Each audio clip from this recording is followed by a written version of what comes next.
otherwise known as a heart attack. And when a heart attack occurs, there is a stoppage of blood flowing down the line. There's heart muscle that is dying because it is not receiving blood. Additionally, there are conditions such as arrhythmias that can also make the heart work less efficiently. For example, one of the most common causes of cardiac arrest is ventricular fibrillation.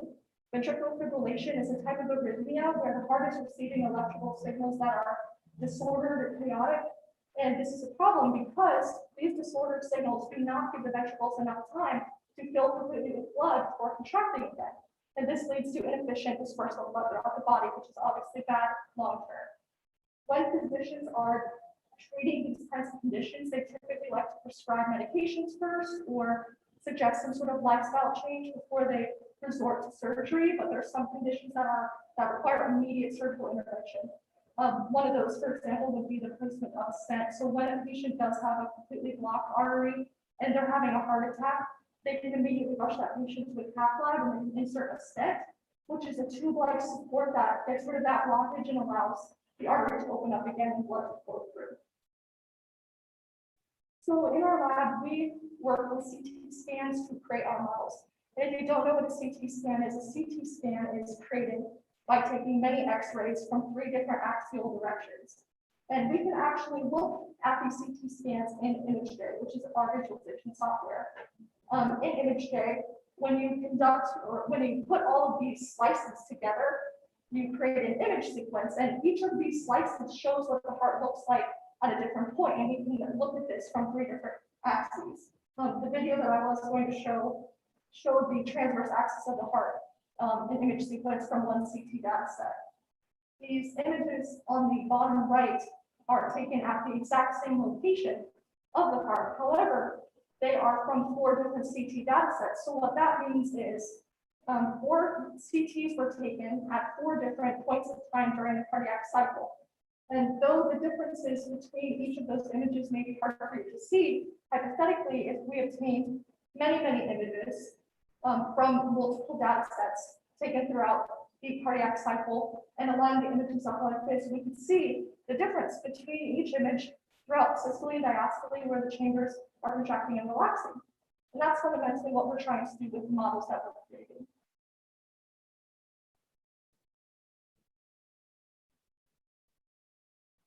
We can also input the CT scan data into 3D Slicer, which is the software that actually allows us to create our 3D models. In 3D Slicer, the first thing that we have to do is create what's called a label map. An example of one is on the bottom left there. A label map allows us to associate different colors with each region of the heart that we want to segment. So when we first load the data, what we will do is manually paint. Using tools in the software, we will paint on the actual scans where each chamber is. And the software has capabilities to then take what we have colored in and try to fill in all of the slices in the scan with the correct labels. And this is important because there can be hundreds of pictures in each axial direction that we have to label in order to generate the model. I think for our CT data sets, we had 500 images in 2 directions and 300 in another. So that's over 1,000 images that have to properly be labeled with each chamber before we can generate an accurate model. And this can take a lot of time. I've provided an example of a segmentation on the bottom right. That's just an example of a basic aortic segmentation. The first 3 images you can see labeled in green is the aortic valve. And then on the very right is the model that we actually generate from those segmentations. And 3D Slicer provides us with capabilities to obtain volume measurements for any model that we create. So I can obtain an approximate volume of the aortic valve from this model. So on the very left there is an example from our most recent 4-chamber cardiac segmentation. And on the right is an image of what the segmentation process actually looks like when you're in the middle of creating a model. And one thing I think you might be noticing here is that the finalized model is a lot smoother. It's a lot clearer. You can see the chambers much better than on the right. And that's because this process actually takes a lot of refining. When the software takes our colors, our labels, and generates the segmentations, it tends to have a lot of errors. It will include tissue that shouldn't be included. Sometimes it labels parts of the right atrium as the right ventricle, and we have to go back and manually erase and change all of those segments on the scans And like I mentioned previously, there could be hundreds of these images. And if the software messes up, we'll have to go back and keep refining these until it's the best that we can get it to be. And then we finally get a model off of that. So it can take a long time to get a model that looks as smooth as that one does. However, once we do generate these models, they provide us with approximate visualizations for what the true patient's cardiac structure looks like. If we obtain multiple models and volume data for a patient, we can see how throughout the cardiac cycle, their specific geometry is changing and what their volume data looks like through systole and diastole.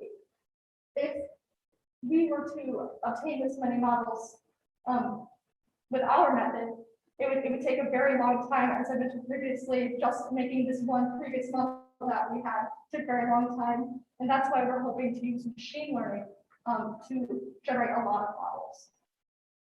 Let's just say hypothetically, we have a patient who has had a heart attack in the past.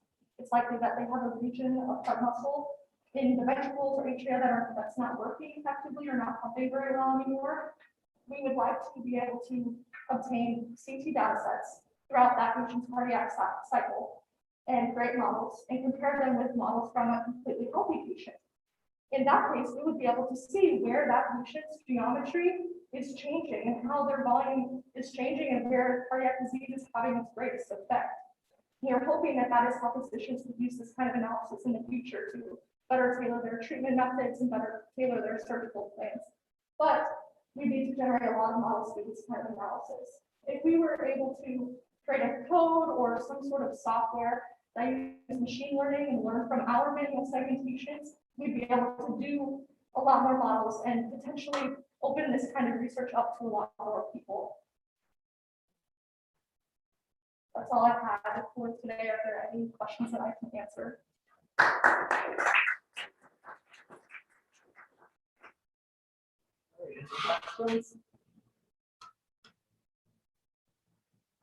So very nice work.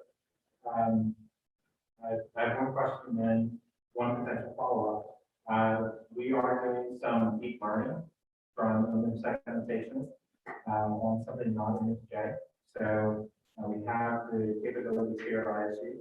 So if you want to see another possible one that has the deep learning already present, we can reach out to you.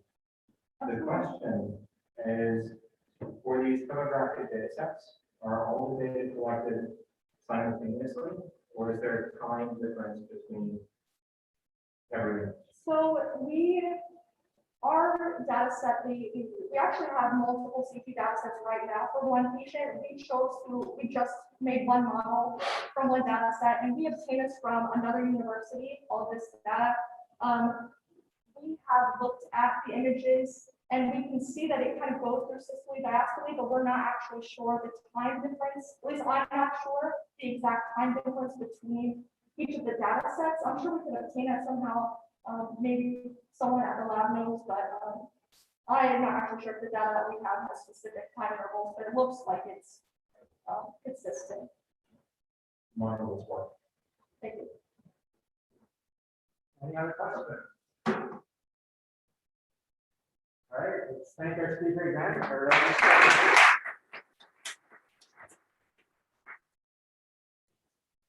Right. Up next, we have Isaac Peterson, who's working with Dr. Chani at improving the surface finish for machining acrylics for microfluidics.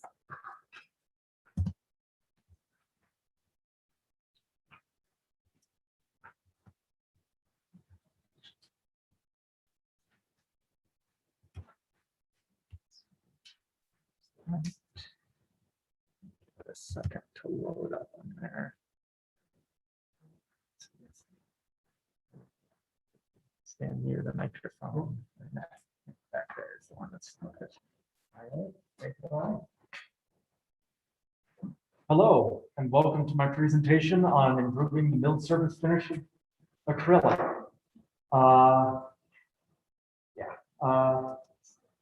So to start off with, I'd like to talk about the problems with milling acrylic. For the first and main issue is its melting temperature. Its melting temperature is fairly low at 320 degrees Fahrenheit or 160 degrees Celsius. So, and that temperature is generated when milling the acrylic because of the friction involved. So to prevent that and to dissipate that heat, we have to cut the acrylic by chipping the acrylic off instead of cutting it in strands, which allows and requires the mill that is milling the acrylic to require higher than normal settings. To get that those settings, well, for one, the spindle speed or the rotation speed of the tool required is over 16,000 RPM, which is a fairly high spindle speed, and the feed rate of the machine needs to be capable of moving up to 100 inches per minute or 2,540 millimeters per minute. So why did we do this research? Well, our lab, the machining lab, uses acrylic for many of its experiments because of its biocompatibility, its clarity, its strength, and its ability to reduce shear stresses. For one, for one of our experiment types, we create micro vessels, and those require smooth surface finishes because imperfections in the surface finish of the channels that we need can interfere and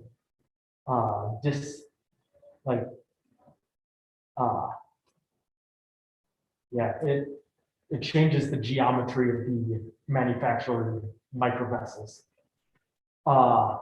with variations in the internal geometries and changes in thicknesses. Other things that we test are liquid flow testing, and we need smooth surface finishes to allow for better liquid flow, because imperfections and imperfect surface finishes can cause turbulent flow. Other things that we test is cell viability testing, and smooth surface finishes greatly improve cell viability because of the shear strain reductions. Other things that we test are that we need to do microscopy, so that requires a smooth surface finish, so that the surfaces are clear, so that we can take images of cells. So here I have a couple examples of bad surface finishes. On the top, I have a picture of a channel or of a chip that we manufactured with a 1/8 inch end mill. And as you can see, the surface finish is very opaque. And that was because we had incorrect settings when doing the milling on both the speed of the spindle and the feed rate of the machine.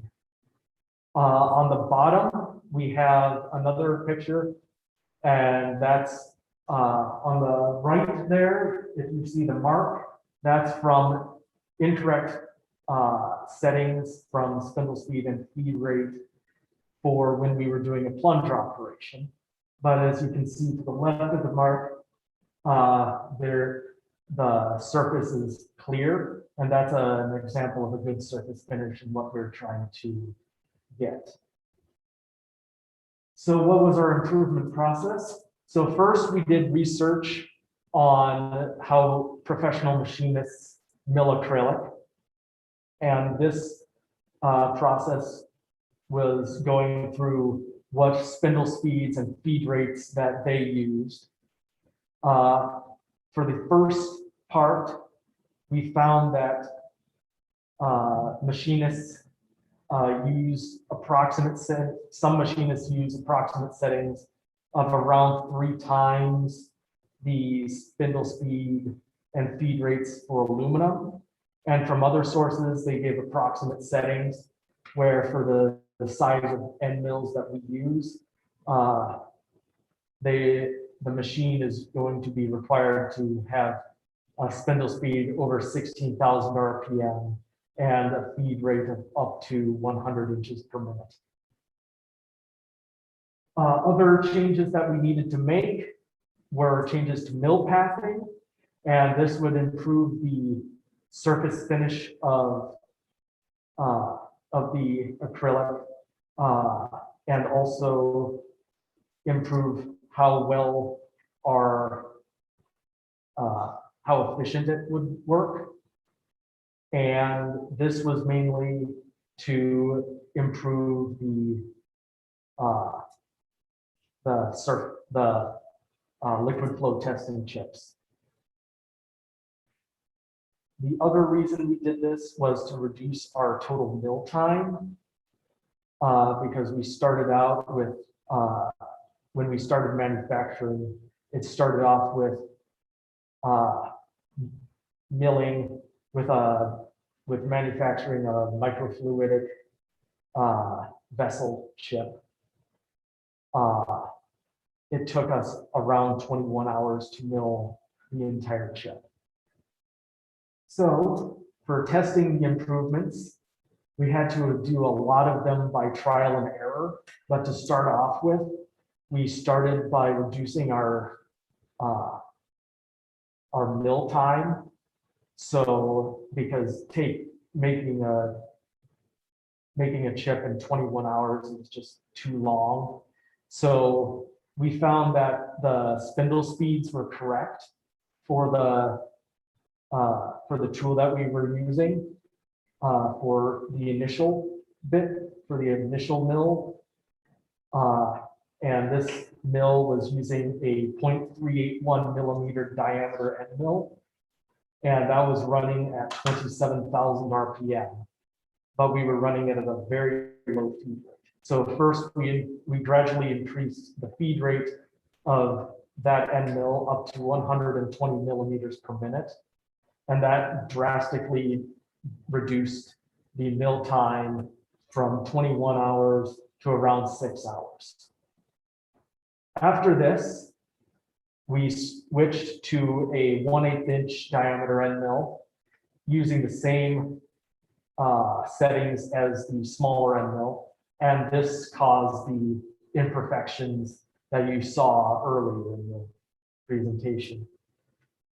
So by trial and error and doing a lot of research, we were able to find that our spindle speed was too high and our feed rate was too low. So we reduced the spindle speed to 18,000 RPM and increased our feed rate to 240 millimeters per minute. And this greatly improved our surface finishes. Other things that we tested were plunge types. We didn't want to do much testing with straight plunging because we didn't want to damage our tools. We did testing with spiral plunging, but we were unable, like the surface finish afterwards wasn't that great. And then with ramp plunging, we got great surface finishes afterwards. And this was correlated and also accepted by research that we did. Depth of cut and step over, we changed to pretty much the maximum that we could do with half the diameter of the end mill for depth of cut and up to 90% of the diameter for cutting for the end mill for the step over percentage. Other testing improvements, we improved our milling operations to be more efficient because we were using pocket operation, and though that operation we found was very inefficient, so we switched over and did research with a dynamic and area end mill operation. We found that the dynamic area or the dynamic mill operation was much better than the area operation. And tool selection also would matter with with the surface finish. So our results, we got to get a surface finish to be optically clear and smooth to the touch. And we also drastically reduced our manufacturing time from the 21 hours down to around 3 hours for the total operation. And in conclusion, we are able to, with all the research that we did, we are now able to create surface finishes like that, and also are able to work with other labs and in creating fluid testing chips for them. Are there any questions?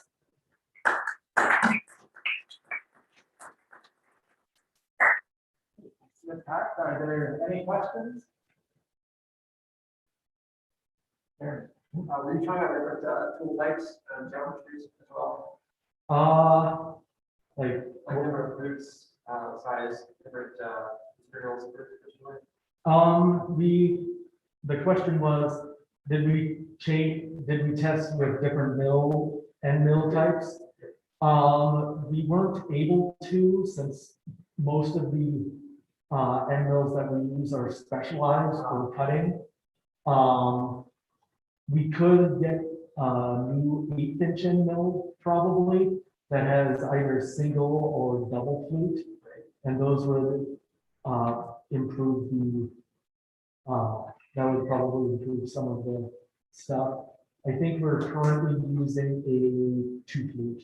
Yeah, I've used the 1 footers before there. Yeah, those are the single flutes are definitely optimal for mill acrylic. Are there any other questions? If there aren't any other questions, let's thank the speaker again.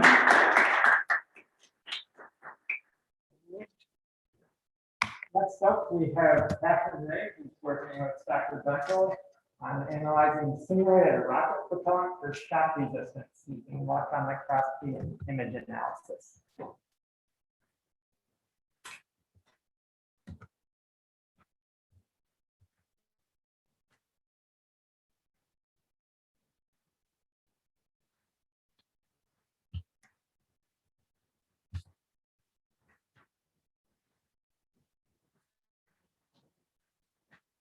Hello, my name is Catherine Ray. Today we'll talk about the research I've done with the Air Force Research Lab in Edwards, California, on quantifying surface damage in aerosol rocket propellants exposed to shock waves.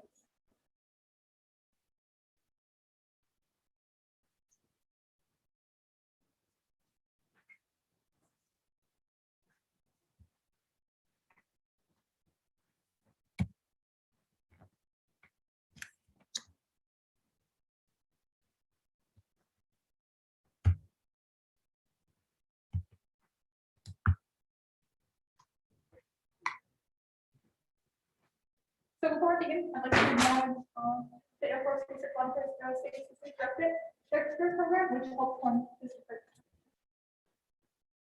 So solid rocket propellants are made of a high volume fraction of particles in a rubber matrix material.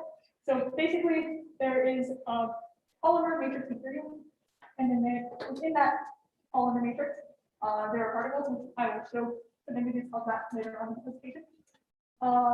When these propellants become damaged, debonding and shattering of the particles occurs, and that affects the ballistic performance of the motors that have these propellants in them. So in case of motors that experience full impact damage or frantic impact damage, this debonding takes place under high strain conditions. So the goal of this research was to simulate these high strain rate conditions of these propellants, and then try to quantify the damage that occurred to the propellants. So Dr. Bentel made this oxyacetylene driven shock tube, and that's what we used to expose the propellants to a shock wave. So as you can see, there's a computer-aided CAD model of the 3-inch diameter oxyacetylene driven shock tube with a 1-foot driver. So the shock wave propagates through the tube, and on the next slide I have an image of the propellant attached to the shock tube. And as the wave goes through the tube and hits the propellant on the other side. So here you can see that the propellant is clamped to the shock tube, and the shock was then administered. So after the shock was administered to the propellant, I did scanning electron microscope analysis using the FBI Quantum 250 SEM shown. And I took scans at 50 times. I took them at 150 and 500 times as well. But 50 times ended up producing the best results when I inputted it into the MATLAB program.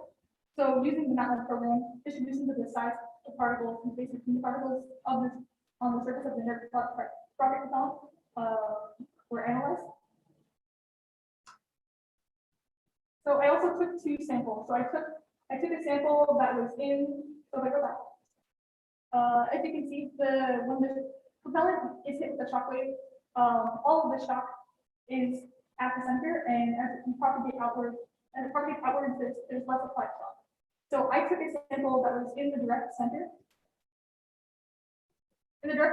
of the disk, and then I also took a sample that was on the outer edge. And then I compared these 2 samples of varying shock wave pressures to see the difference in damage accumulation. And that's shown here as well. So here's the disk that sheared away from the main tile. So I don't have an image of the propellant before the shock was administered, but essentially it was this square tile. And so when a shock wave hit the tile, this sheared out. And I took a sample from the very direct center, and then a control sample from the farthest edge. And that sample that was collected from the farthest edge did not have any shock. So here are the scans that I received at 50 times using backscattering electrons, so the scanning electron microscope. So the circles on the right-hand image there are showing the particles inside of the propellant, and the darker exterior part of this image is the matrix of the formula that I was talking about. So in the control sample, you can see that these particles are, for the most part, intact still, and the matrix itself hasn't had any damage accumulate. But in the direct center of shock sample, you can see that these particles have totally shattered, and there's also some damage as well to the matrix material. So originally I said that debonding would occur after a shock was applied. From previous research papers that I have read, that's typically the case of what happens under various holding conditions. But when the shock was applied to these samples, that didn't happen at all. So that's one of the things that we concluded from this is that, that after a shock was applied, it just totally obliterated the surface, including the matrix and its particles. So after putting those images into a MATLAB program, I did 2 different kind of analysis. Besides just the visual analysis from the SEM images, there is the pore space segmentation diagram on the right there. And basically that's taking similar pore radiuses and color coding them so that you can see visually the distribution of like a certain pore radius. So you can see like in the image, for example, there are a lot of dark blue. But that's not always visual representation, so I also developed an Instagram to show the poor distribution, and you can see that for the control sample, it's pretty spaced out. When I show the center of shock sample, you can see that this poor size distribution isn't as spaced out, and there isn't as great of a variability. So the average pore radius that I received was 34.37 micrometers and has a standard deviation of 22.98. So essentially, what the MATLAB program is doing is, so it is taking different color tones or color shifts, and when there is a sudden color tone or shift, it identifies the lighter segments as particles, and then anything that is darker, so a shift from the lighter to the darker, it identifies that as a pore or matrix material.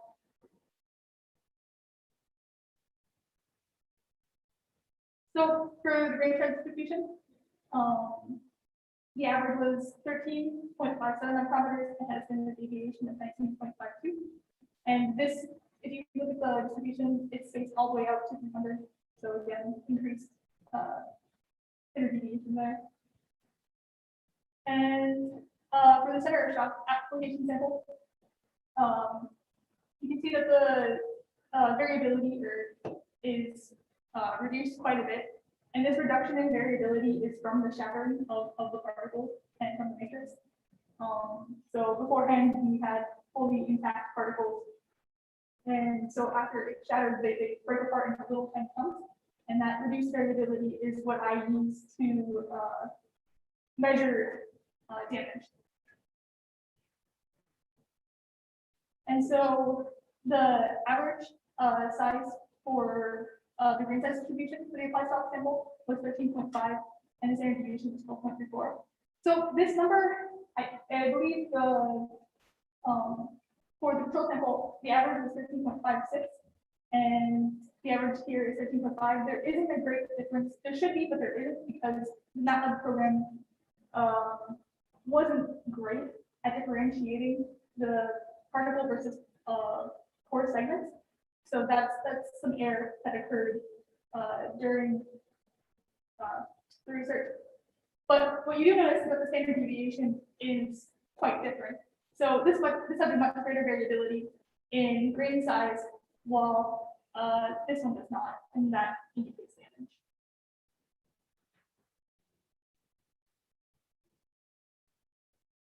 So to conclude, changes in size, frequency of particles and pores after shockwave exposure can keep damage, as I described. When the particles shatter, they're reducing in size, and there isn't this rate of variability. By inspection, the control sample has a greater frequency of large particles than the applied shock sample due to the particles shattering in the applied shockwave and giving damage. The average grain radius for the control sample is slightly larger than the shock application sample, and then due to errors.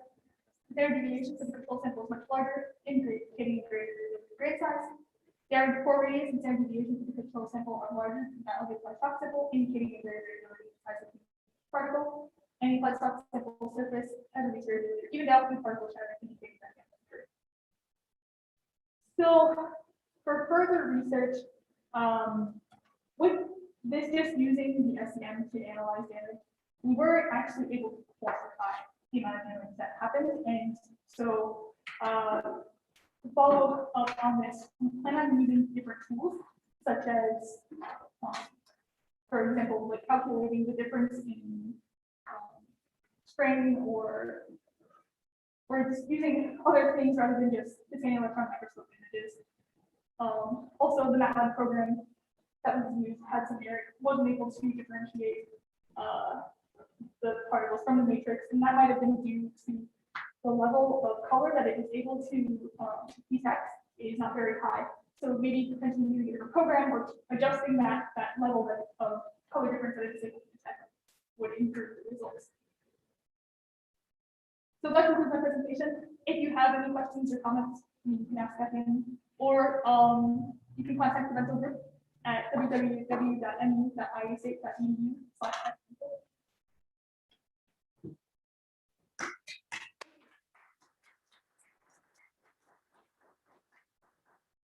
for the interesting presentation. Are there any questions? Yes, I have one. It seemed like all the analysis you're doing with SEM imaging of the surface. Is there any interest in giving depth imaging or kind of a cross-section image to see how deep the damage goes?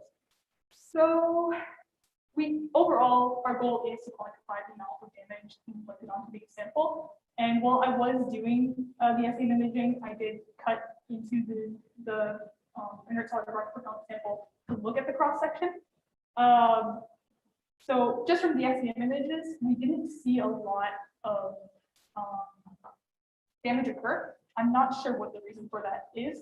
So that's the reason why, for further research, we're looking into using other tools for analysis rather than just standard electron microscope images, so that we can eventually measure the entire damage of the sample. Any other questions? Yeah. So what's the maximum pressure that generally and do you consider this impact as a high level impact or a lower level impact? I'm sorry. Yeah, so what's the maximum pressure is generated by the shock to be used? And do you consider this impact as a high level impact or lower level impact? So when doing this research, I wasn't involved actually in looking at shock on the sample. I believe I was told that the propellant experienced a shock of, I think it was around 35 PA, but I'm not sure.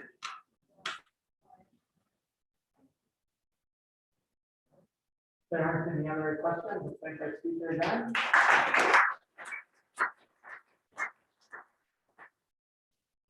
Next up, we've got Michael Stockerson, who's been working in my lab this semester and to start more work with wireless sensors. You have your presentation. Yeah, put it up here.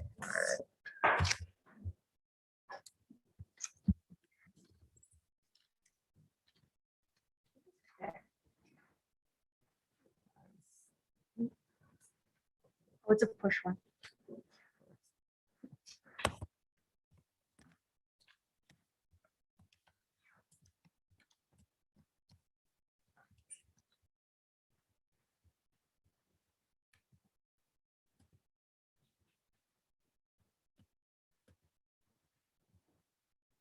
This one, Oh, it's the top one. we'll just run it after there and then pull that out at the end. Okay.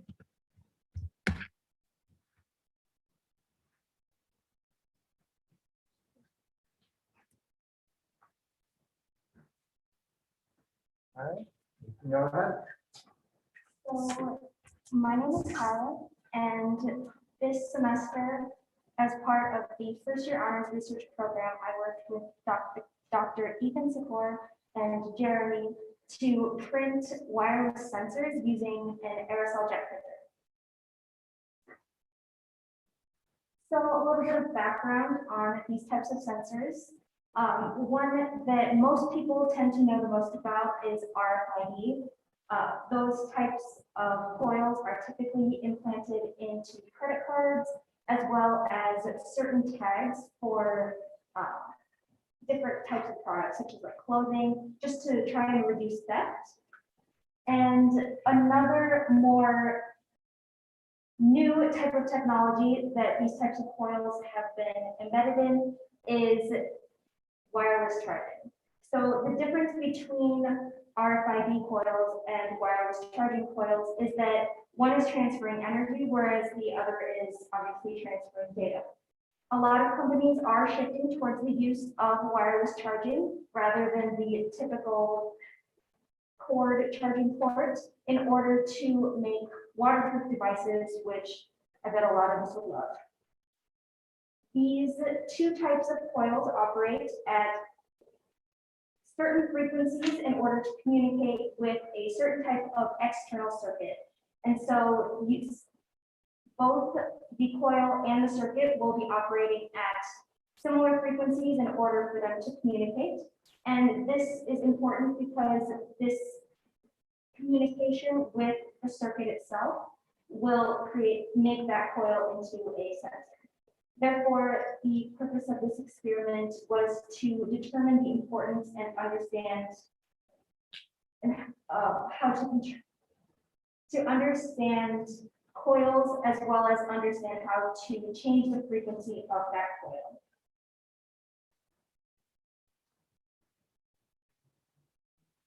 So one of the other purposes of this project was to see if coils produced using an aerosol jet printer would have a measurable frequency. My interest in this type of project is that I've always been interested in technology, so I was extremely excited to have been given the opportunity to pursue this type of study. Uses for these types of coils include waste reduction and object monitoring. And these specific coils that were used on an aerosol jet printer, which is on the right. Using a printer rather than the current manufacturing method is a lot safer. It's a lot less expensive, as well as easier to change physical characteristics of the coil without having to change the entire manufacturing pattern. The results were that a coil can be printed using an aerosol jet printer, and these coils themselves have a characteristic frequency that can be changed with the coil geometry. Further research with this type of project can be done in order to optimize these coils, since the coils that we did print, while they were working, they weren't the greatest and they didn't have the highest quality texture. The first research question was, can an aerosol jet printer be used to make an inductive coil with a measurable and tunable frequency? The answer is yes. So we used a silver nanoparticle ink in order to print the coil you can see on the right. Although these coils themselves had a relatively weak signal and they weren't the greatest quality coils. And as you can see on the bottom one, that is the fourth one, and it did have a little bit of a scratch in it. So that coil was basically useless. The second research question was, how can these coils be improved? By adjusting certain physical characteristics of the coils, including the line thickness and the line width, you can lower the resistance of the coil itself, which creates a better signal. The third research question that was addressed was, can frequency be tailored by changing the design of the coil? By using different geometries and trying to change the number of turns within the coil, you can demonstrate tuning of the frequency itself with these coils. A good coil is one that will operate at a desired frequency and has a strong enough signal in order to, where both of those characteristics then come together to create a wireless sensor. So the overall hypothesis was that a thicker coil will lead to a lower resistance, and the coil geometry will determine the overall frequency. There were two designs for this project and two different carrier gas flow rates, which is just the flow of the ink through the printer head. And using these two parameters, there were 4 different trials that were done. So the designs themselves, there was a negligible difference between the overall resistances and other measurable quantities, unlike the ink flow, where the more ink that was dispersed and the thicker the line was, the lower resistance and the better the signal of that coil. The importance of this line thickness is that the low resistance in design or in the left coils is that those resistances were a lot lower than the ones on the right, and they had a much better signal.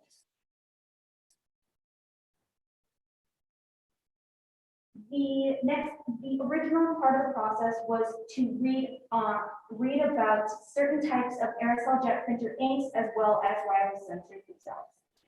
Learning this allowed me to understand how to adapt that type of research into this project, as well as gain a better understanding of the project as a whole. Next was the programming aspect, and I learned a couple of different programs. Still not the greatest with them, but I do know how they operate, both Python and G code. And learning these helped me understand how I will be communicating with the printer. Then some initial designs were made until full use of the printer was until I was fully able to use the printer itself, and it was up and running. There were 4 designs that were printed, and those 4 designs all went through a heat treatment.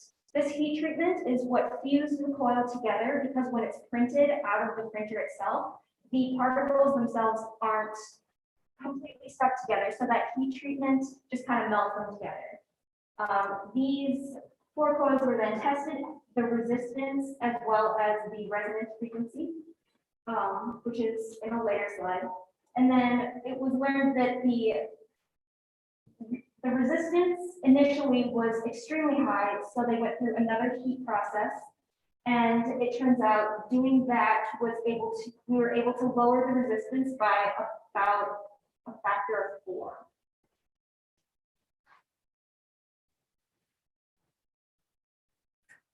So the coil performance to determine the coil performance, we used the signal strength to compare them to each other. So using a certain device called a vector network analyzer, that device created these plots and allowed us to understand how each of the coils measured up against each other than just determining their resistance. So the y-axis is the signal itself in decibels, and the x-axis is the frequency. So the biggest dips that you can see in both the left and the right plots is what's known as the resonant frequency, and that is where the signal is the strongest for each of the different coils. The weakest signals are the ones that are a little bit grounder, and the right graph seems to have a lot stronger signals because that dip is a lot sharper as well as further down.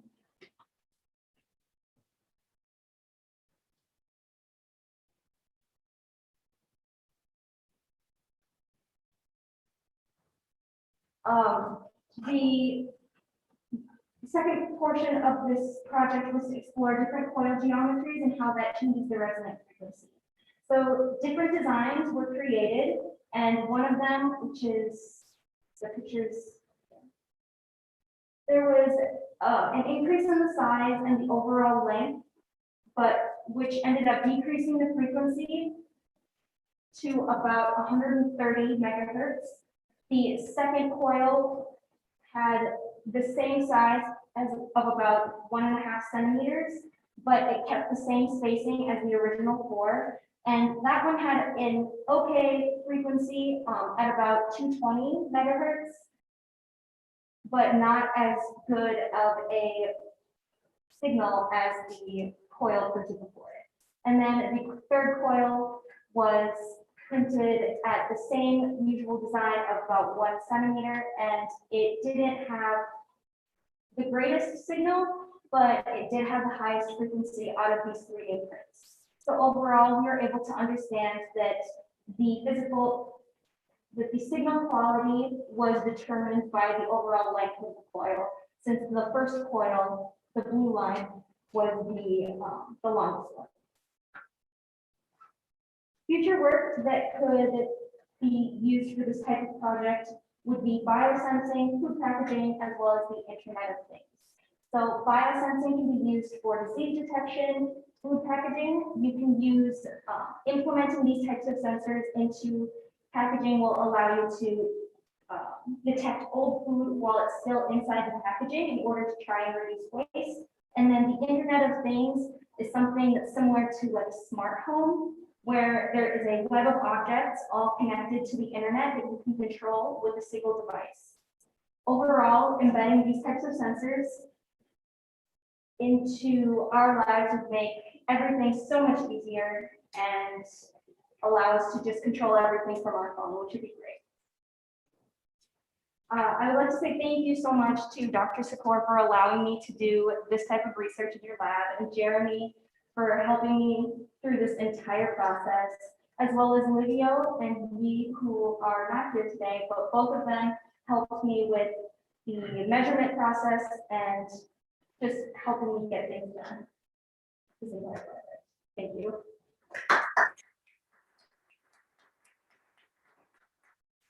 Thank you. Are there any questions? Yeah. Now, can you go back to slide number 7, please? Yeah, so it looks like your signal is measured in the negative dB, right? So what is the positive dB? I'm not sure why the vector network analyzer was set to have the negative exactly. I would ask, No, then that's fine. So you're measuring the magnitude in the negative dB, but what is the positive dB? to be honest, I don't know. It wasn't our equipment that we were using. We went to a different lab to measure all of these. So, we're seeing this is the absolute value for this reading. It's actually, so you measure the background reading first, which is shown on there, and that's these readings are subtracted from that background reading for vice versa. So they're this one, that's why it's constant there. So, all that. It's not the best, that's good. No, yeah. Thank you.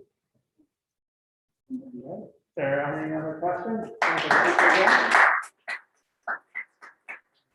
All right, next up, we have Shauna Fellows and Samantha Schmidt, who are going to talk about improving building design materials for earthquake resilience using shape memory algorithms.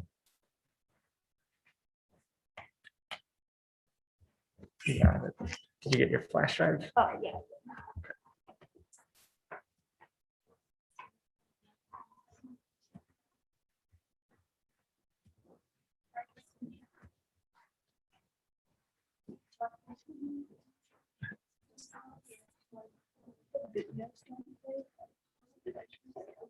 So, yeah, I think you're gonna have to click it on here with the mouse. And then slide it up.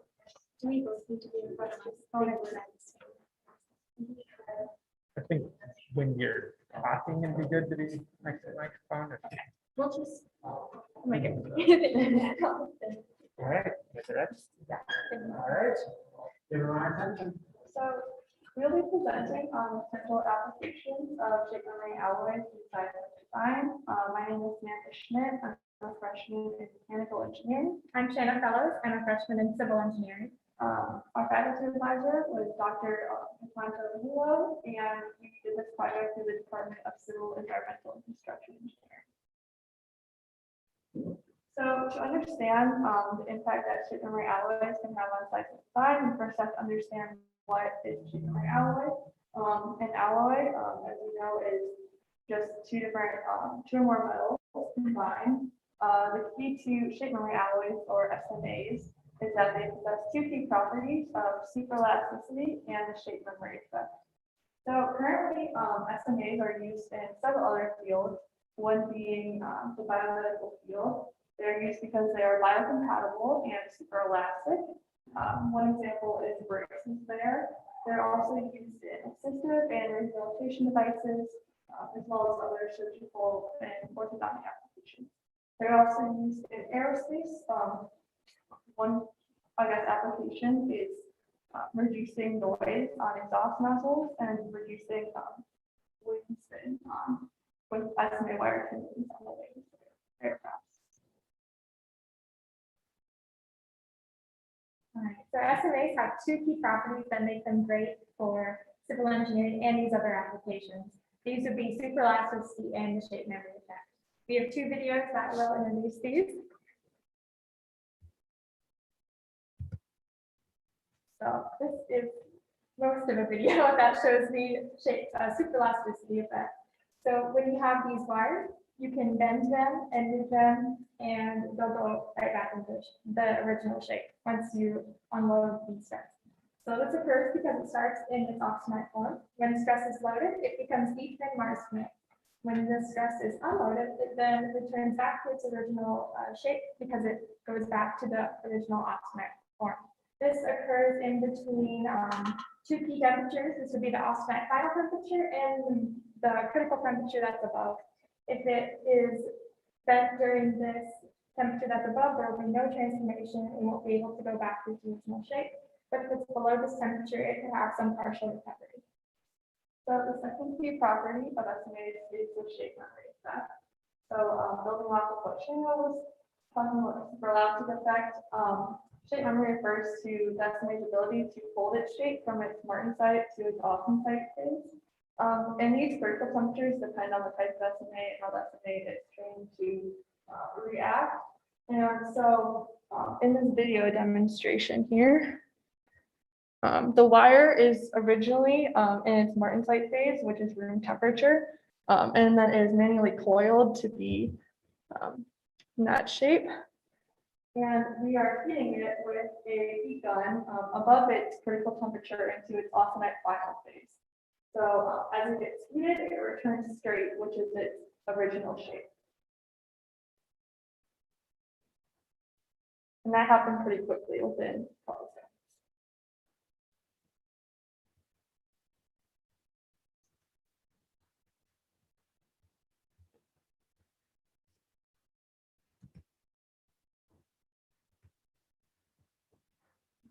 So the SMAs that we used for our testing were nitinol. We used this because it was the most easily available. Nitinol has been researched through many fields and has been used in many applications. Some of the properties that make it so great are its ultimate tensile strength being high, around 895 megapascals. It's also known to recover from 8% strain, which is very large compared to some other materials like steel or other conventional materials. But what makes it not so great for civil engineering is its small temperature range. When we're using materials in structures that will have to endure all types of weather, we want them to have large useful temperature ranges that won't be unusable in winter or summer. Nitinol has pretty small temperature range comparatively of about 20 degrees Celsius to 80 degrees Celsius. So why do we want to look at SMAs in civil engineering? So the key to this is a property of damping, which is provided through both of the SMA's key properties, superelasticity and the shape memory effect. And the key to this is internal friction. So in the case of superelasticity, there is friction in the transition between austenite and marstenite under stress. As you can see in the graph there, there's a hysteresis loop, and it is very large in area because as the SMAs deform or undergo strain, they're still able to go back to their original position, which is something unique to SMAs. This is similar in the shape memory effect. The transformation between twine marstenite and twine marstenite, so deforming SMA while it is in martensitic phase, provides damping and internal friction. The only difference is it requires heating to go back to its austenite phase where it is a stratus. So this is important. Obviously, you want to, in case of earthquakes, you want to reduce the amplitude of the seismic waves that come in and convert that mechanical energy elsewhere. And in return, you would see less plastic deformation in the structure that would have SMAs involved. So there are several uses of SMAs in civil engineering that have been researched and some have been implemented into actual structures. The first of these are base isolation systems. Base isolation systems are used to separate structures from the ground below them. When an earthquake comes through, it will move the ground and use base isolation systems, but they will keep the structure from moving with the ground itself. These are usually made from rubber and steel layered. These provide damping and allow the structure to move free of the ground.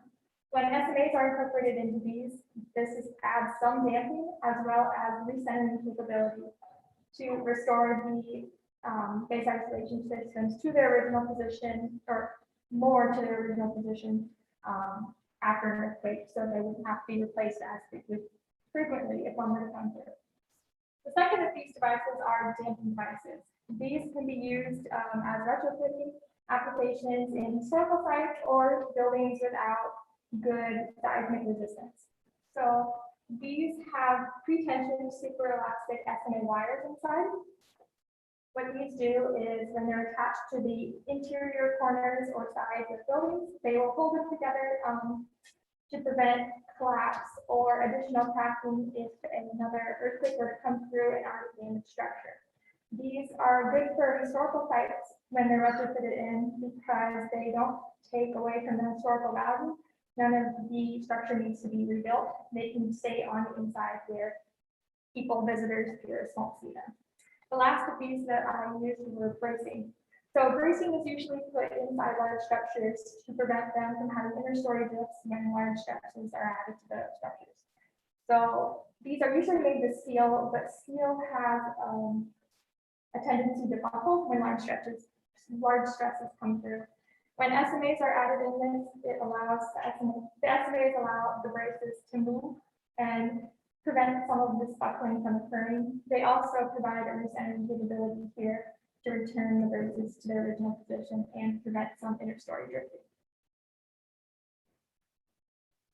So with our experiment we conducted this semester, we wanted to look at how the properties of these SMAs compared to conventional materials show potential to help seismic design and structures. So we did this by creating three small three-story towers, each having color reinforcements made of different types of wire. One was super elastic SMA, one was shape memory effect SMA, and one was steel wire. These were all 2 millimeters, so those could be compared to each other.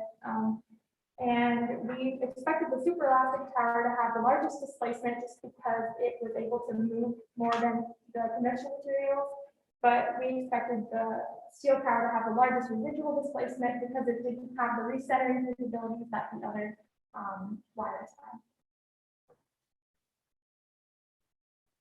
So our experimental setup, I'm going to play this demonstration of one of our super elastic wire tests. So we try to be as consistent as possible when constructing the towers. As you can see, there are, I guess, 4 stories and there are 8 by 6 inches. We place weight on each story to make it, I guess, more realistic to a building. And so in order to record the horizontal displacement, we actually attach markers, as you can see in the video, to the center of each of the stories.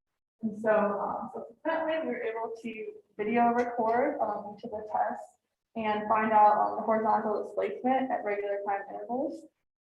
We decided on the first 20 seconds as a good interval as the average earthquake duration is 10 to 30 seconds.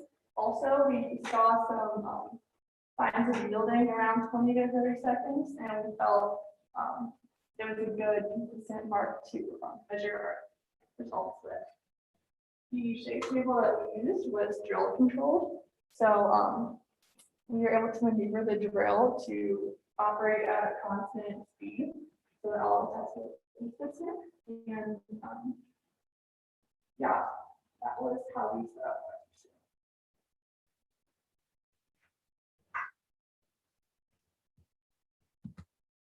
All right, so here are some of the results we gained from this experiment. We looked at the displacement results after 20 seconds. These were in 5-second intervals. We're still further analyzing this data. We just finished the experiment a week ago, so we're still looking at how these went. We'll continue this research.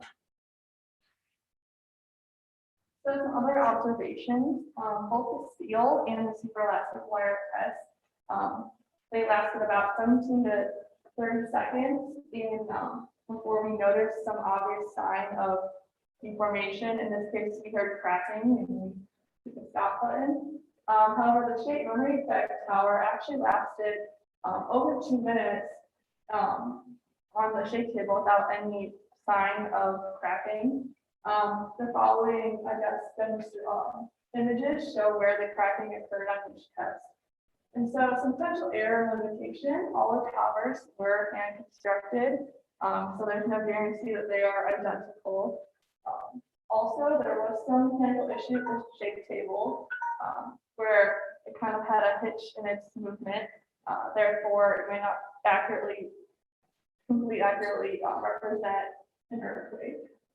Also, you're unable to collect shape memory effect data from the shape memory effect tower as far as having the transition between Martin site and Austin site we demonstrated earlier, as the tower underwent a whole collapse at 2 minutes and 30 seconds.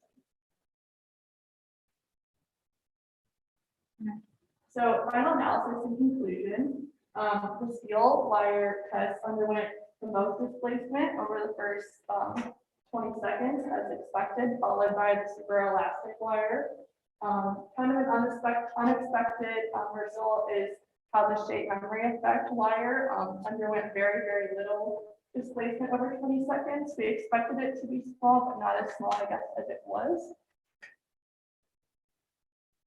So with these results, we're seeing that shape memory effect wire to be a potential replacement for some regular reinforcements like steel reinforcements that are currently in lots of structures because of this small displacement over the 20-second interval. So we used nitinol in our testing because it was very available as it's used in several other fields. However, nitinol might not be ideal for civil engineering applications, such as earthquake engineering, because nitinol is kind of expensive and also has a narrow temperature range. We think that copper-based SMAs might be better for civil engineering applications. So further work would regard copper-based SMAs.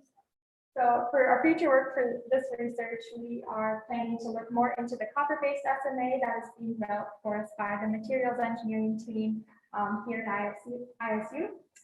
For us specifically, we're going to look at how this copper-based SMA acts in small-scale tests of compression and tensile strength. Then we'll use modeling software being developed to see how this will act in a large-scale structure. And hopefully, before we graduate, we're hoping to test this copper-based SMA in like mass-produced in a beam or column reinforcement in a large-scale test and gain results from that. We have had a great time working with this research team. Special thanks to Dr. Libero for keeping us on as mentees, and also Rudy Bamba and Douglas Wood. Any questions?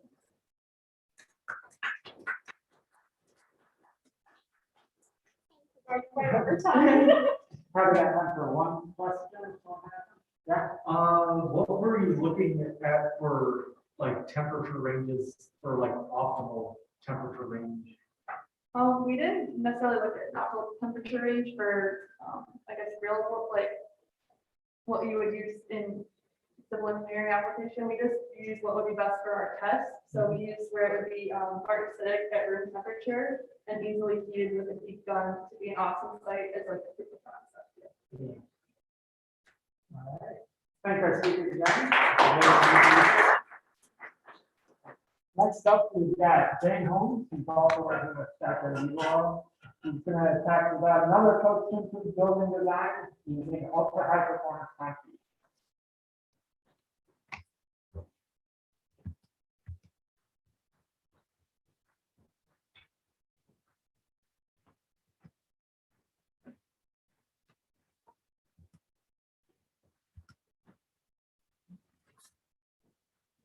You want to control this slide.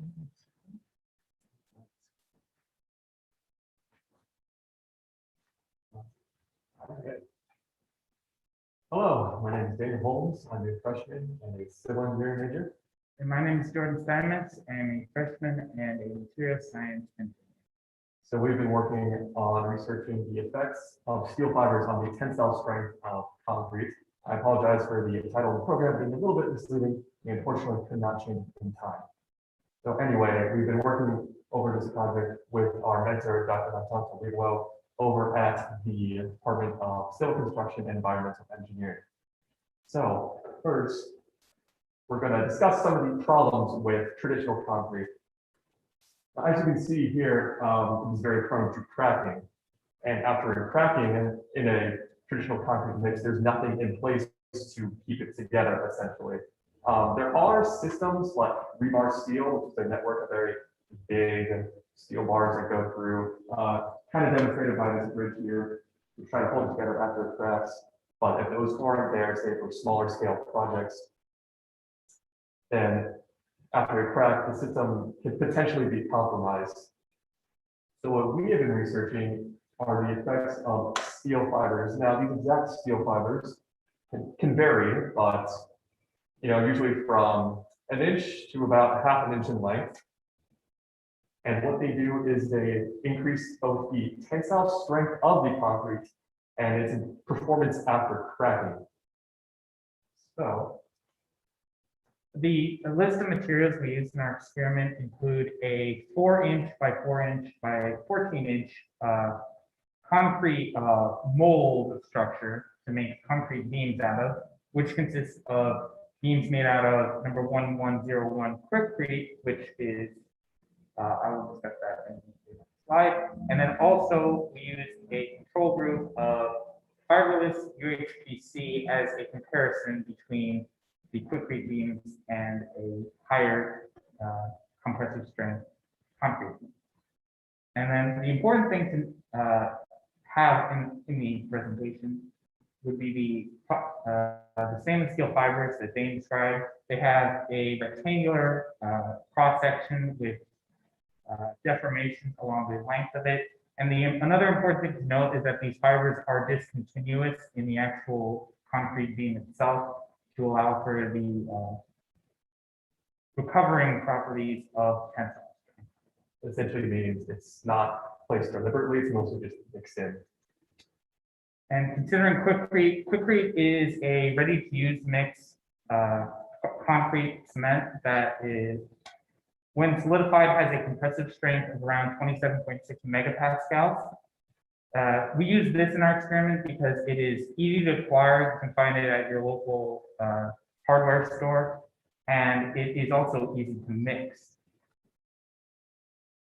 The mixing process for this experiment was not very labor intensive, but we did run across some issues along the way, as when creating concrete beams, one important thing to get correct is the water to cement ratio in the actual mixing process, which we unfortunately got incorrect at the first time because we didn't add quite enough water. So the concrete beams that we ended up having were very cracked and moldy, like you saw at the pictures at the beginning of the presentation.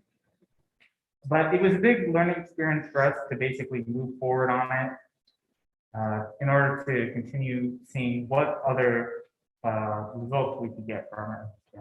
So after we successfully used the correct amount of water and let it sit for a week, we then performed the modulus of rupture test. Now, this is a 3-point displacement test, and what it measures is the maximum load a sample can take before it breaks. And our good friend Douglas Wood helped us set it up and actually ran the machine. And as you can see, what happens specifically at the bottom center picture with a fiberless beam, after it withstands max load, there's a clean split down the middle, and it can't withstand any more weight. Compare that to the bottom right picture, where there are some fibers in that concrete, and it doesn't actually crack all the way through, and that's important. In fact, we actually had to crack it all the way through ourselves so we could easily transport it for disposal later. Now, for the actual data we acquired, as you can see with the maximum load tests, the largest spike there is the UHPC beam. And it can withstand a lot of force, however, after it breaks, it plummets down to 0. And compare that to the, particularly the higher concentration fiber mixes at 6% and 5% concentration, the actual slope after it cracks is much more gradual. Now in practice, that can mean, say, a bridge is starting to break down, that can be a little extra time for everyone to get off. And while it is worth noting that The beam with 0% fiber in it can withstand more actual load. Again, after it breaks, it can't stand any. And then, so this is comparing the actual tensile strength that the fibers add to each concrete beam, and we tested at 1, 2, 3, 4, 5, and 6% of the volume. And as you can see, there is sort of a linear increase. It is worth noting that the correlation is much stronger for the first 3 concentrations. And for the latter 3 concentrations, our current testing haven't given us anything conclusive. However, it is worth noting that at 3%, it could withstand more load than 4%. But again, the slope wasn't as gradual after cracking. So this is the data that we've gathered so far from the experiment, but our future plans going forward until the end of the semester is to make, it says up there two more batches. Sadly, it's only going to probably be 1 more batch of concrete molds that we'll be able to make, because the biggest constraint on our experiment is the time allotted for the concrete molds, beam molds to actually solidify, which usually takes about a week until we can actually perform tests on it. So since the end of the semester is coming up in less than 2 weeks, it's going to be tight if we can even get another one in.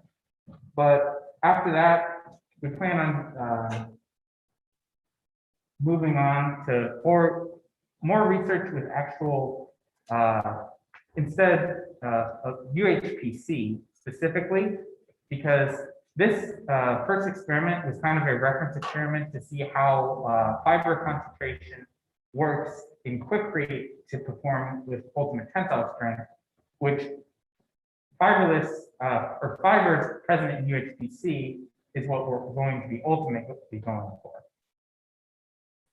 Now, for the exact characteristics of UHPC compared to normal concrete, it has some extra ingredients such as a super plasticizer, which will contribute to much more ductility and durability, as well as low permeability, meaning it's very hard for other chemicals to penetrate the surface of the concrete. So any cracks won't be filled with water, and in the winter, for normal concrete, there's a crack, water gets in it, freezes, and water expands when it freezes when it's that cold. And it's just going to crack it more. That is not as likely with UHPC. And this is also where the original title for the presentation came from, where we're going to see what the exact optimal fiber concentration for UHPC would be for withstanding earthquakes. However, we haven't quite gotten there yet, but with our future plans laid out, we would first like to give a very special thanks to, again, Douglas Wood for helping us in laboratory with the testing and general guidance, as well as Ribamba for helping us with the actual mixing and taking some very nice pictures. And again, thank you to Dr. Rewo for being our.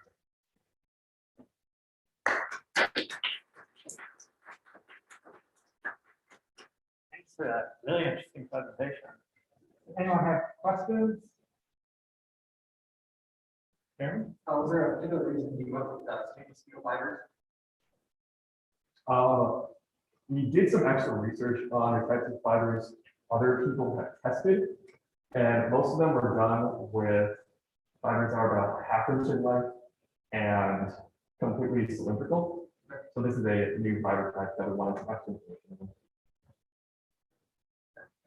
Also, the cost was also fairly good. That is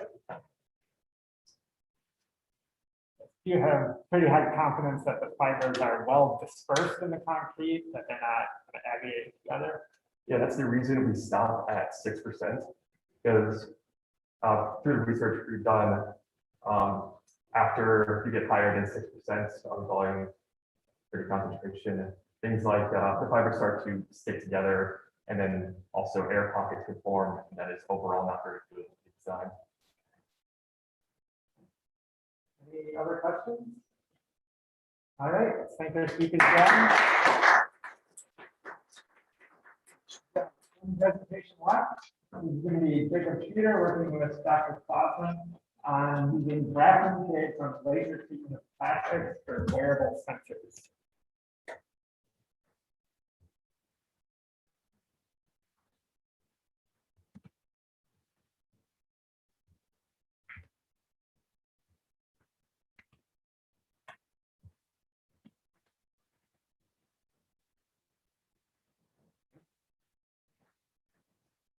My name is my name is Jacob Schmieder. I've been working in Dr. Carlson's lab for about 3 years now.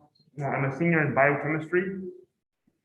Our lab focuses on using laser-induced graphene to create various types of sensors, particularly biosensors. So as we actually talked about a little bit earlier in this session, biosensors in general, most of you are pretty familiar with them already. The most common biosensors that we have are sensors for testing blood sugar if you have diabetes. To do that though, you do have to actually take a needle, prick your finger, get the blood, and place it on the sensor. So different biosensors are trying to move away from invasive testing and being able to monitor continuously. So using different biological fluids, in our case, we're using sweat, allow us to monitor the concentrations of glucose in one case continuously. And this, the last point here, glucose concentration in the blood and sweat are very highly correlated. So we're able to make the comparison between the two, particularly in the case of diabetes. In general, this is the general layout for biosensors. You have an analyte. In our case, we're using a glucose molecule. And then a biomolecule. We're using glucose oxidase that is able to convert glucose into some products. The mobilization matrix that secures the biomolecule to the surface of your sensor or electrode.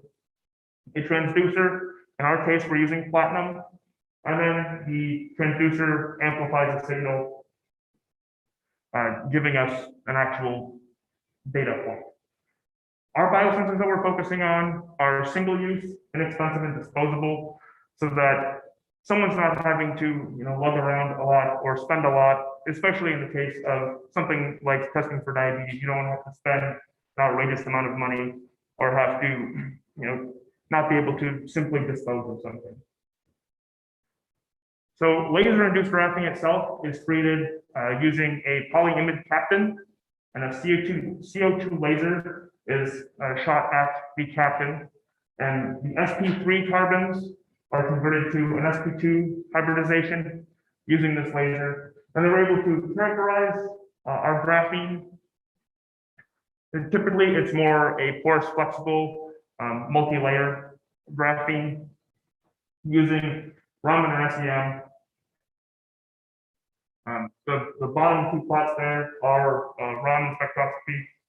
So those peaks are showing that we are getting the appropriate carbon structure that we're looking for. Then our first step to functionalize our electrode is platinum deposition. So the platinum itself catalyzes the reaction of hydrogen peroxide to water, oxygen, and electrons. And we're electrode depositing this platinum under the surface. So I spent a while optimizing the electrode deposition so that we're most sensitive to those to the current that we're producing in the form of an electron. And on the bottom are a couple images of the NSEM with the platinum electrode deposited on the surface of our electrode. Then we go ahead and further functionalize our LIG. So we use PPD, which is the first molecule on the top that repels uric and ascorbic acid, which are also present in sweat and will produce a current at the same voltage we're applying with our sensor. So this repels it via size and charge. And then we functionalize our enzyme to the surface of the electrode using EDC NHS. So there are a couple carboxylic acid groups on the surface of the LIG. So we take those carboxylic acid groups and link the carboxylic acid to the NH2 group on the enzyme. It's non-specific, but we are able to secure the enzyme to the surface with a covalent bond. And then we're able to put our enzyme, glucose oxidase, onto our sensor. The enzyme itself will run this reaction here. So we're taking beta D-glucose and oxygen, and through the enzyme, converting it to D-gluconyl 1,5-lactone plus hydrogen peroxide. So as we mentioned before, the hydrogen peroxide is catalyzed by the platinum, and because we're producing 1 hydrogen peroxide to every 1 glucose, there is a proportional concentration of hydrogen peroxide and glucose, and then we're producing electrons for the hydrogen peroxide. I'm not sure if anyone's familiar with Maclaurin-Smitten plots, but this is how enzymes react in proportion to substrate concentration. So it's a logarithmic plot, which is not necessarily the easiest for interpretation. So we try to focus in this range here. We refer to it as the linear range. So if we can operate in that range, it becomes much easier to work with our data set. So this is the glucose sensor itself. So you do see the plot on the left-hand side is our sensing in phosphate buffered saline. And we're adding 0.2 millimolar glucose into that solution. The upper limit for sweat glucose is about 1 millimolar. So you do see nice stair steps up to that 1 millimolar concentration. The middle plot is repeatability of the sensor. So we are seeing a nice similar increase between a number of different sensors that we were testing. And then the far right-hand plot shows our sensor operating in artificial sweat as compared to PDS. So the sensitivity of the sensor does decrease a little bit, but the artificial sweat is the red. But the linearity of that sensor still is maintained, which is exactly what we're looking for. We went ahead and moved into some microfluidic sensing. So on the left-hand side is a CAD model of our setup. So we have a device there on the bottom that has some laser drilled holes in it, acting like sweat pores on body. And then using some double-sided adhesive and PET and our CO2 laser, we cut different channels into those structures, sandwich them together, and then we're able to put our functionalized electrode on top of all of that. So then in this, we'll see that. On the middle image there, see the fluid will flow in through those inlets and then into our sensing chamber, where we're actually able to recognize the molecules where it comes in contact with the surface of the electrode, and then flows out the exit channel. So we did some actual flow experiments. The image on the right-hand side is what this actually looks like. So using a syringe and syringe pump, we flowed fluid through the bubble trap, just so that we're not introducing any air to the system. And then into our sweat core device, we're able to sense through. And then we switched from flowing 0 millimolar solution up to 1 millimolar solution. And we still maintain that increase in turn. We then went ahead and moved on to sensing with lactate as well, because lactate has some other good biological applications. This fabrication was a little bit different. We used PPF, Tigerson, and PDC instead of PPD and EDC-NHS, and then fixed the surface, the enzyme to the surface with glutaraldehyde, which just forms a cross-linking that encapsulates the enzyme on top. And this is important because we're using a different pathway here. TPF takes an electron directly from the reduced lactate oxidase. So we're not using hydrogen peroxide, and we don't need oxygen for that reaction, which is the most important part. So some preliminary results on this. The left-hand plot shows an oxygen-limited reaction. So because in a normal case, lactate and oxygen is needed for that reaction, we're seeing that logarithmic plot of the enzyme that we talked about earlier.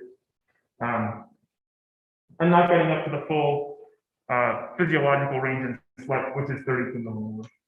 So then, using the new method, we are able to see that nice linear stair step up to the full physiological range.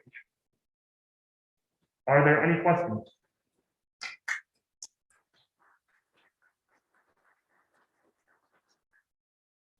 Thanks for that really interesting talk. Does anyone have questions?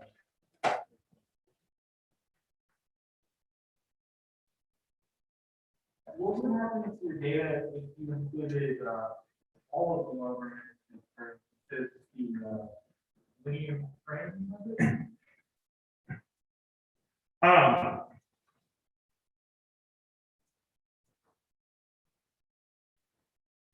You are able to use a curved fit to get some of this data back out. And in the literature, there are plenty of cases where people are doing that. But again, for something in this range, it becomes a lot easier to understand it, and there's less calculations that have to go into that. And then as we reach a higher substrate concentration, we're not having to, a slight error in a measurement is not going to affect the results as much. So if we do go back to the end here, whoops. Just based on different sensors or things like that, have a small fluctuation in the actual current that it's reading. So on the left-hand side, the third step there is 12 millimolar. So for one sensor, just that little difference, you could see something and get a different reading out. So seeing that linear range helps us to make sure that we're actually reading the appropriate current that we're looking for. All right, any other questions? All right, let's thank our speaker again. This symposium, thanks to everyone who presented and everyone else who's supporting undergraduate research today.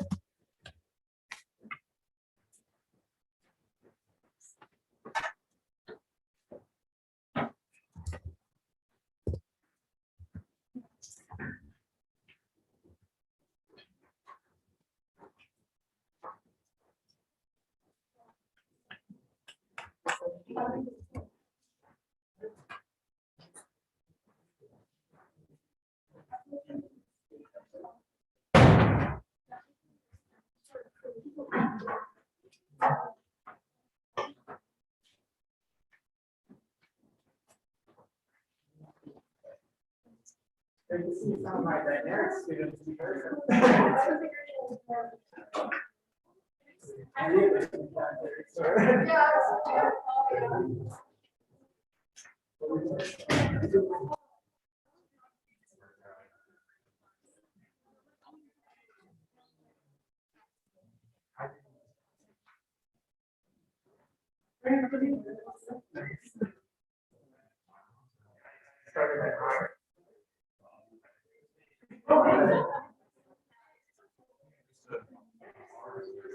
Hello. How was it? So